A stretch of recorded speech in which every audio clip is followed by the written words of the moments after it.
GST platform के YouTube channel में आप सभी का स्वागत है। जी हाँ फ्रेंड्स, फाइनेंशियल ईयर 1920 के लिए जो अब सोपॉज नोटिसेस आ रहे हैं, जिसके अंदर GSTR 3B versus GSTR 2A के मिसमैचेस को लेकर के आपके ऊपर डिमांड लाइबिलिटी दी जा रही है, तो उसमें आपको सर्कुलर 193 किस तरीके से इस्तेमाल करना है, इसके लेकर के काफी सारी कंफ्यूजन जो है लोगों में। तो आज के सेशन में हम लोग डिस्कस करेंगे ये सर्कुलर नंबर 193। लेकिन इस सर्कुलर नंबर 193 की डिटेल्स में जाने से पहले आप दो तीन बातें ध्यान से सुन लीजिए।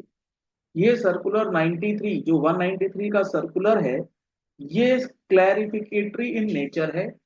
इसका मतलब अगर आपको लगता है कि आप इस सर्कुलर से बेनिफिट ले सकते हैं अपने क्लाइंट एक्सपेयर के लिए तो लीजिए, नहीं तो आप जीएसटी के प्रोविजंस में जो बातें लिखी हैं आप उसको यूज कर सकते हैं और एक्ट के प्रोविजंस के हिसाब से आप अपना इनपुट टैक्स क्रेडिट क्लेम कर सकते हैं। सर, इसमें प्रोविजंस की क्या बात आ रही है? सबसे इंपॉर्टेंट इशू जो फाइनेंशियल ईयर 1920 के लिए है वो है रूल 36 सब रूल 4, जो कि 9 अक्टूबर 2019 से आया है। और इस रूल को जो 9 अक्टूबर 2019 से लगाया गया है, ये रूल के थ्रू लगाया गया है। जबकि हमारा जो सेक्शन 16 का सब सेक्शन 2 है, जो ये कहता है not with standing anything contain under any of the provisions of section 16, पूरे सेक्शन 16 को ओवरराइड करके जो आपको कंडीशंस लगाई गई हैं, अगर आप उस कंडीशंस को फुलफिल कर देते हैं तो आपकी eligibility for input tax credit deny नहीं की जा सकती। सब्जेक्ट टू दिस डिस्कशन, आपको अगर 193 के अंदर जाने की जरूरत पड़ती है तो आपको कैसे यूज करना है, इस सर्कुलर में क्या बातें लिखी है वो समझ लीजिए। Rule 36(4) in effect section 16(2) clause double A के इंसर्शन के बाद लागू किया जा सकता है, जो कि 1 जनवरी 2022 एंड ऑनवर्ड्स। उसके पहले ये एज पर द प्रोविजंस, क्योंकि रूल्स जब भी बनेंगे वो बनेंगे टू गवर्न और टू रिएटरेट द प्रोविजंस या फिर to operationalise the provisions of act. Act में अगर बातें नहीं है तो उसके लिए रूल्स बना करके चीजें नहीं की जा सकती।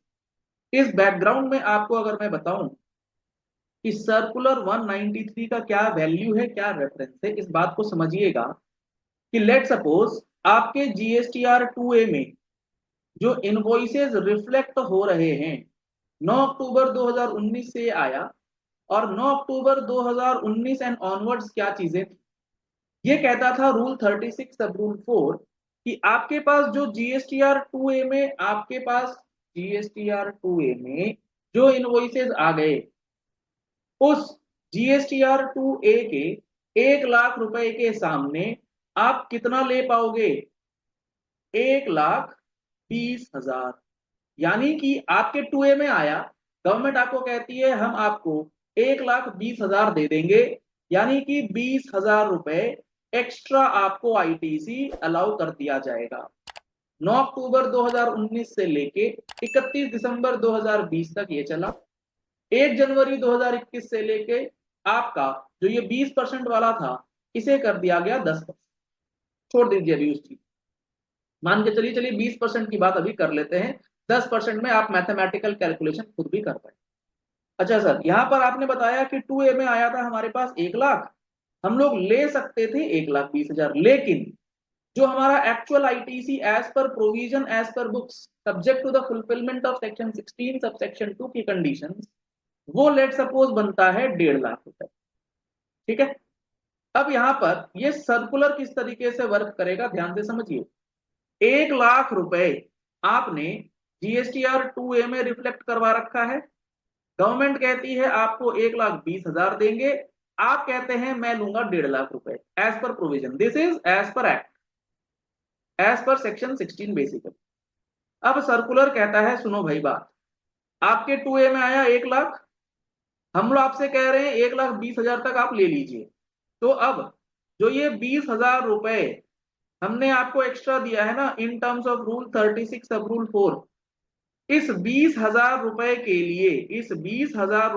लिए आप इस सर्कुलर 193 को यूज करिएंगे और जो आपने जो आपने एक्स्ट्रा इस 1,20,000 की बियॉन्ड लिया है 30,000, इसके लिए हम आपका आईटीसी डिनाई करेंगे ये कहते हुए कि ये आपका रूल 36(4) का वायलेशन।